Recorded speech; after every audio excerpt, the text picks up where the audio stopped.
Hello and welcome to Podiatry Practice Mastery. My name is Don Pelto and I have Lauren Andreas here. Welcome, Lauren. Hi, how are you? Good. Thank you for joining. And I'm going to talk to you a little bit about what you like to do, which is helping private practice owners do better in their practice. Before we kind of do a deep dive, tell me a little bit how you got interested in this. This is always a good story. What was your background and how did you get into this? So my background and what I studied in school was really marketing and management. So I realized through even personal experiences and through another company I work for that a lot of doctors go to school to be doctors and then they go open their own practice, and there's a lot of missing opportunity there where they need some support in helping them develop people, helping them develop process, because they're practicing and that's where they're going to make money is by seeing patients. And if they're spending a lot of time and energy on trying to run the practice, and that's very frustrating for them, then they can get burnt out. And so I just saw that there's a big need in helping those private practice owners market themselves, their practice. But then once those patients start coming in, how do we make sure we give them a great experience and help them as practice owners be happy and thriving and efficient, and also the people that work for them be happy. Now, Lauren, what is the biggest, I guess, I don't know if the word objection, the biggest conversation that doctors have in their head, the reason why they don't get help? Is it that they're thinking they're doing okay, or they don't know how much they're missing? What is your impression? Yeah, that's such a great question. I think there's a couple things I hear. One is they don't feel like they have time. They're just trying to keep their head above water. So thinking about taking time for coaching or taking some time out of their production to train their team or have someone come in and work with their team, they get a little bit nervous of, oh, that's a whole day out of production, or that's a couple hours of production where I'm going to be working on my business instead of in my business. And that gets them nervous. But at the end of the day, we all know if you can work smarter and not harder, that you'll get that 10, 20 fold back in just a couple months, that time that you thought you were not producing, you're actually setting yourself up for higher production in the future. So a lot of it is that I think they're just trying to keep their head above water, and they feel like they don't have the time to carve out to get help. And then let's compare that to your, let's say if you had an imaginary client that was like the number one, what little things would they be doing that are not really that hard, but that they're doing that others aren't doing? What are a couple of those things habitually that they would be doing that you'd be like, wow, this guy's going to be an all-star in 6 months? Yeah, I think one of the biggest things is developing their leaders or developing key people in their organization that they can lean on and delegate to. A lot of times, they think they have to run everything in the practice, and the people under them are just executing whatever they say, and it's their practice. But when you can elevate some of the people in your practice to be leaders and take on roles and responsibilities and not just tasks, then you can see those people thrive. And so I can see some doctors are good at letting go and saying, okay, you're going to take over. How do we increase the number of new patients coming in? That's going to be your number, your statistic, you're accountable for that. And when they can make that pass off and give someone else authority and autonomy and the freedom to have a part in ownership in the business, not literally ownership in the business. Yeah, but they feel accountable. They have a responsibility. Like, this is my baby. I can take care of him. Whereas I'll see other doctors who they very much are of this mindset, this is my practice, and that trickles down to their team. Well, this is his practice. This is their practice. So they don't have the accountability. They don't have any personal investment in wanting to improve the practice. They don't feel a part of something. They feel like they're really a pawn in the scheme instead of being a part of something that's growing and getting excited about it and passionate about it. So that's one thing. I think the doctors that can let go and delegate and give accountability to others and give accountability to themselves really thrive and follow through on things that they assign themselves and assign their team. Yeah, I think that's great. I think a lot of times the delegation is like this drive-by delegation. Okay, you do that, and they never check up. There's no follow up. There's no weekly meetings to evaluate it. There's no, anything else like that. It's just, I think we're all kind of guilty of that. And I think a lot of the doctors are very perfectionistic, right? So they think they know how to do everything, and you might not. So I'd like to do a deep dive talking about like maybe how some of the practices that are listening here could be losing some money or patients by the way that they're answering the phones. I know that's one area, kind of low hanging fruit that you help and talk to practices about. So why don't you start talking about like what are some of the common problems that you see that practices are doing? Yeah, so absolutely. Well, like I said, my background's in marketing. So I love marketing. I understand marketing ROI and investment and getting creative, and that's awesome. And usually when a practice wants to grow, the first thing that pops into their mind is, let's spend money on marketing, right? Let's go do all this marketing and spend all this time, energy, and effort marketing, which costs time and money. But what they forget is you're doing all this marketing, and most people aren't going to just walk in the door once they see your marketing. They're going to pick up the phone and call your practice. And so if we already have marketing out there and we think, oh, it's not working, it really could be the fact it is driving phone calls into the practice, but those phone calls aren't getting converted into patients walking in the door. And so really the awareness of that, some of the tracking of that, are you missing calls during prime time? A lot of practices will not answer the phones in the mornings, in the afternoons, and at lunch. And that is when most working professionals are going to be calling you. And research will show that if I call your practice and I'm a new patient and I have no referral toward your practice, or I have no reason to pick you, if you don't answer, I most likely won't leave a voice message. I'll hang up and pick the next person on the list. So just the fact of answering the phone is step one. And if we're answering those phones, are we making sure that we're converting that patient into a booked appointment? And a lot of times I see, and I've listened to hundreds and hundreds of calls, and in how we answer questions and how we make the patient feel isn't a welcome to our practice, we're so excited to see you, you've called the right place. It ends up being, what's your name, what's your birthday? It's an intake of information, and you're this basically just answering questions without the intention of getting the patient in the door. And that's, again, part of that accountability of that staff member. My job is to get patients booked on the schedule, and I should feel accountable for that, versus my job is just to answer the phone and answer questions. So I think that's the biggest thing, is how we answer questions and transition them, and just the mindset of getting the patients in the door. And this is something that there should be training, correct? Like when you have staff, that this should be role played and trained and retrained and secret shopper type of stuff. Absolutely. Absolutely. So that's one of the things I do, is I go into practices, I spend an entire day with them just on how to answer the phones. And you might think, what are you doing for 7 hours about answering the phones? But we're doing some of what you're saying is, what's the call flow? What's the 6-step process we should be following? How do we answer questions? What are the common questions we're getting? And are we answering them in a way that is basically marketing so they'd want to agree to that appointment? How do we transition into scheduling? How do we schedule effectively? And then how do we create data capture and follow-up and systems that are keeping us accountable for getting patients in the door? So taking time out of the day, and in trainings, I always ask the team, I'm like, isn't it crazy that so many offices just wing it day to day? Like, this is hard. Like, you could get 10 different questions on the phone. How are we answering that? And how are we converting those callers into patients? So it is a process of breaking old habits and changing our mindset and getting those people trained and confident to answer questions, and moving that phone call along so that you're not spending 15, 20 minutes on a phone call. Then your front desk staff is going to be overwhelmed because they're just not understanding how to effectively handle a call. Wow. So let's go into it. So let's say we can do a role playing. Okay, absolutely. Can I do that? So you're going to be the office. Okay. I'm gonna ask some questions. Okay. Just for fun. Yeah, okay. Let's do it. So I'll dial you up, and you say hello, and Okay. you answer my questions.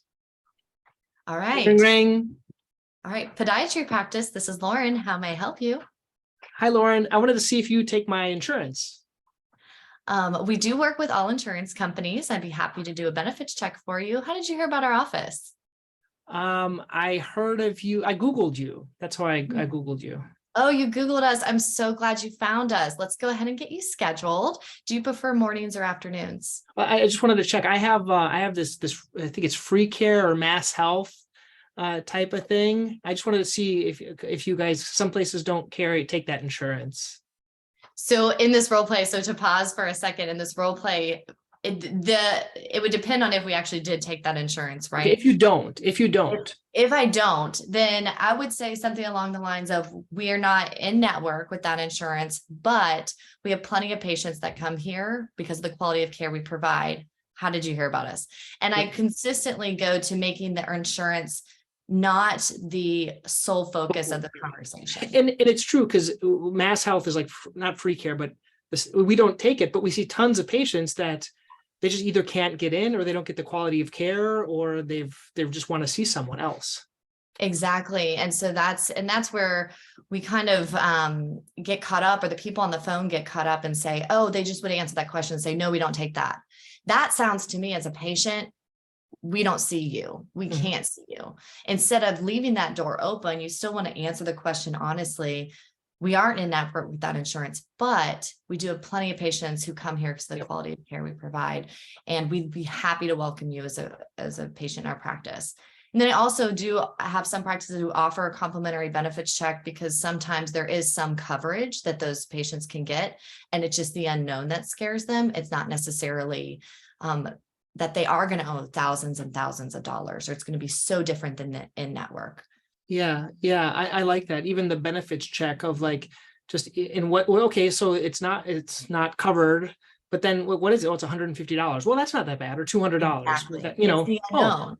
yeah, it's like, what's the estimated fee schedule for whatever? And we have that all kind of, we don't put it on the website, but we have it up there, and it's not that much really. And I think a lot of them, and I can say this because I'm married to a Brazilian. That's why I moved here. There's a lot of, and they don't have insurance, and they tend to see me, but they're used to paying. They just don't have insurance, but they're used to paying for it. And so I find a lot of people are just used to it.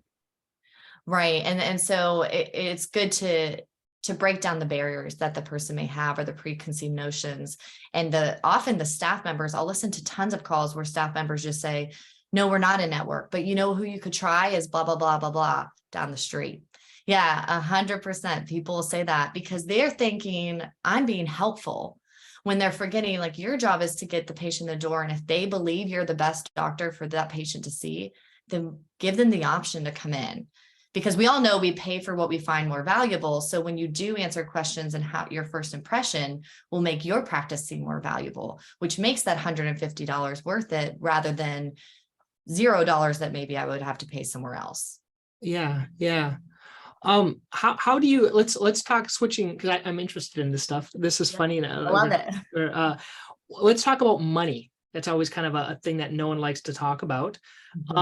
We do a lot of like, I don't know, kind of expensive, probably not like dental though. So if you've been helping dentists, ours is nothing to compare. So we have some treatments called like amniotic stem cell injections, are like 1,500. Shockwave might be like 1,200 for the package. Do you recommend prepaying for packages of treatment? Do you recommend one at a time? How do you talk about it? Does the doctor talk about it? Do you have staff? What are your thoughts on that? Yeah. And another one of my training days is all about how do you get treatment presentation once they're in the office. It's a different conversation than on the phone, right? Because if I'm on the phone, I am not a doctor answering the phone, most likely. So even if I quote you a price, we don't even know if that's the best fit for you, if that's the best treatment for you. Yep. Right. So if I say, this is what I think you need, or what you're asking about, then I'm giving irrelevant medical advice. Yes, exactly. And so I think you always want to give options to your patients. And I love packages. I think that's just eliminates decision fatigue. It helps people if you say, here's a package of 3 treatments, or a package of these 3 services, this is the one price. I just make the decision based on that one price. I don't have to make 3 separate decisions. Does that make sense? It does. Like, for example, we would do, let's say, an ultrasound, not covered, shockwave, and then amnio. That package is 1,500. Exactly. If you just want the shockwave, it's like 900 or something like that. Exactly. So bundling it together. And I also think another really smart way to present treatment is to have a couple options to kind of anchor the cost. And what I mean by Ooh, that this is is, Cialdini, guys. yeah, it If is. you guys haven't read Robert Cialdini, you anchor to a higher price. So tell me about that. Exactly. Yeah. So here's option one, and let's call this is going to be $2,000. Or here's option two, which is $1,500. Now, all of a sudden, I think I'm getting a deal, or I'm like, well, at least it's not the $2,000, it's $1,500. And I leave happy thinking I didn't pay full price. If you just come at me with the $1,500, and you let whatever was in my head be my anchor or where I think the price should start. So I thought maybe call in thinking this is going to be a $500 procedure. You say 1,500, I'm going to be like, whoa, I need to think about that. But if you say, hey, here are three options, here's price one, price two, price three, all in descending, so always start with the highest, then most of the time your patients will pick the middle package. So I like to give three options, and you'll notice this when you're Googling or in big marketing companies, they usually have three options because scientifically proven people, they don't want the least and they don't want the biggest. So they usually go with the middle. So whatever your most popular package is, I'd make your middle, make some VIP bigger package that anchors them at a higher price, and then have a lower package. So I think that is bundling things together and then giving that anchoring of price, I think are really good strategies. But I would always offer payment options. Like care credit or different Care types credit of is great. Different ways for me to pay, because if cost is truly a barrier, it's just, I can't produce that money right now, but I really want it, then give me options. And that makes me feel like you care about me as a person and you're working with me as your patient. That's neat. How about do you ever do any like shock and awe work in terms of like a shock and awe package with your practices? So that's kind of like Dan Kennedy talks about, like any of these big box or PDFs or things like that to present. Patient makes an appointment, you send them all this stuff to kind of pre-frame them before they come in, saying, okay, we do expect like an orthodontist. We'll put them on the same day. It'll be $8,000, this and that. Do you have any tips for that or any thoughts? Yeah. So I think when you're doing marketing, and anytime you can do something that's different from everybody else, I think that's where you're going to win, right? Like if, for example, a lot of doctors' offices will do a postcard in the mail. If I'm going through the mail, 9 times out of 10, we all do this, right? Where are my Christmas cards? Where are the handwritten letters? Where are my bills? Let me throw everything else out. But if you can do something kind of to what you're speaking of, is a mailer that has something in it, I will not throw that away. I will open it. So I've had practices put, it doesn't have to be big. It could be just a small puffy mailer with something in it that just makes me go, what's this? I'm going to open it. And now you've caught my attention versus being just a postcard I throw in the mail or throw in the trash. Yeah. So any type of package or thing that lumpy sticks mail out, or something like that. Yeah. a lumpy mailer is great. The other thing is I really am a big fan of new patient welcome gifts. So as soon as the patient comes, having some reciprocity, guys. Cialdini, exactly. reciprocity. Yes, exactly what it is. Before you ask me for anything, you give me a gift. And there's a lot of science behind that. If you give me something first, I'm way more likely to comply with whatever you ask me to do after. Funny question. I'm just thinking about it now. Like we give socks and a water bottle because we're podiatrists, right? So they're athletes. Yeah. We give it when they leave, like when they buy the orthotics, so you actually would give it when they come in, like first patient 100%. Visit. Hey, this is for you.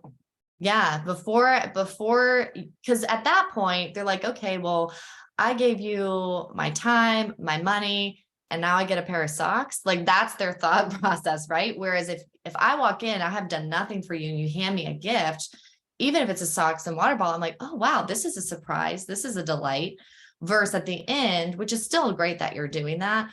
But if you can just flip them, I think you'll notice a really big bump in your compliance. And yeah, some people will still just take the bottle and walk out, and maybe not do whatever treatment you suggest, but 9 times out of 10, I guarantee it's going to make them more likely to cooperate with you and want to do treatment with you. You have goodwill. That's awesome. I think that's something great for just simple things, just switching the order of things. Let's talk a little bit about your thoughts on like in terms of direct response marketing, the whole idea of staying in front of your actual customers and building your list. Are you still a believer in regular newsletters? Do you do email newsletters? How often? How much is too much? Things like that. What is your recommendation? So my biggest recommendation right now is for practices to do video, and not even if they're doing a newsletter, put a video in it. And it doesn't have to be a long video. It can be, like the length of an Instagram reel or a TikTok, and make it fun and the personality of your practice. I think a lot of times we try video, and if it's boring, people aren't going to watch that. But people we know are drawn to content through video. And if we can do content through video and some intriguing things that I'm like, oh my gosh, this is funny, let me share it, then that's going to also double your marketing, because now I'm sharing it with my friends, right? Mm-hmm. I'm actually opening it because it looks interesting. So when I say video, I don't just mean any video is going to work, but it's these intriguing videos that get my attention and make me open your email. And some offices I work with, they do very professional videos, even for recruiting, for retention, for welcoming new patients, that are very nice. And I think that's great for a first impression. But then also there's touch points where they're doing more fun videos. Let's show you the personality of the practice. We're not just like everybody else. How do we stand out? Again, like if you can stand out through the noise, you're going to win when you're marketing. That's great. And then so I kind of know the answer, what some marketers say. Is weekly too much? Is it once a month? Is it daily? In terms of, what are your thoughts? Yeah, I think it's all about tracking. It's all about tracking. If your emails aren't getting opened up, then something's wrong, right? I don't like to have like a blanket statement of like, this is the right answer, because you'll hear anything from, you should post 3 times a day on social media. Gary Vaynerchuk, right? He says that. Yeah, it's like that's seems like so much, but my question's always about tracking. Like, marketing is about tracking. If you're sending these communication emails, what ROI are you getting at the interval you're currently doing it? If we add more, is that going to improve or diminish? If no one's opening our emails, and sending more is probably not going to make them open our emails. I would look back and say, what's our subject line? Because that's going to make me open it or not. I think that's the most important part of the entire email. And then the first impression, if you can do an email with a video in it, I click it, that's going to help your click rate. That's going to help me realize, oh, I enjoy opening these emails. The next one that comes through, I'm more likely to open, versus just like one that looks exactly like a templated email that probably but I have it too, that a marketing service email provider creates. But as consumers, we know what those look like, and we just think, oh, it's just another email, easy, trash. So I think it's all tracking, see what's working, have a great subject line, and then have content that makes me want to open it again, more so than memorable. Awesome. So Lauren, I'm going to ask you one more question. It's going to be about online reviews. Okay. But before we do that, if people that are listening, they maybe want to learn more about you and your company in terms of marketing and chat with you, what's the best website that they can go to? And I'll put that underneath the video as well. Oh, thank you very much for doing that. So it's just www.thepracticepotential.com. Okay. And on there, you can request and set up a consult call with me, and we can chat about ways to help practice. So it'll be kind of like this. You chat for a half hour, see if it's a good fit. Exactly. So The Practice Potential. Great. And I think you guys will enjoy chatting. And, I think it's good. The more people you meet, the more ideas you get. I just got some great ideas right now, and hope if it's a good fit, that's how you make your practice grow. So the last question is, what's the best type of reviews? Is it video? Is it Google reviews? And do you have any great tips at getting them? So a lot of parts of that question. So I'd say the first thing is, I think video reviews are great. I'm always going to be an advocate of videos. Have those, but also still have your Google reviews. And so all is the answer, all of the above. Get as many reviews as possible. I do think it makes it easy when you have a QR code or something at checkout, and you have it easy to where I just scan the QR code and I go right into there. But above anything else, any other tip I can give you about getting more reviews, ask for reviews, which sounds so simple. And most people will say, oh, I do that. Okay, tell me what you say. And they'll say something like that. Don't forget to review us or send us a review. That is not a question. That is not asking. That's a suggestion. So I always say, change your verbiage and get a verbal commitment from them. That way, when they leave, they actually felt that principle of commitment. I agreed to do this review. I'm more likely to do the review. So for example, you could say something like, how was your visit today? Oh my gosh, it was so great. Oh, we love to hear that. Do you mind going ahead and scanning that QR code and leaving us a review? Pause, wait for the answer. They say yes, and you've led that in. So there's ways to do it without feeling pushy, but a lot of times we shy so much away from asking that it's almost, if you feel like it, kind of, sort of, maybe leave a review, maybe, but you don't have to. That it comes out very much like a suggestion. So above anything else, ask, wait for them to say yes, and you'll see a huge increase in the number of reviews you get. Yeah, that's great. Great. Well, thank you so much, Lauren. That was very helpful. A lot of great ideas. Check out Lauren's website. I appreciate your time. Thank you so much. I appreciate you too.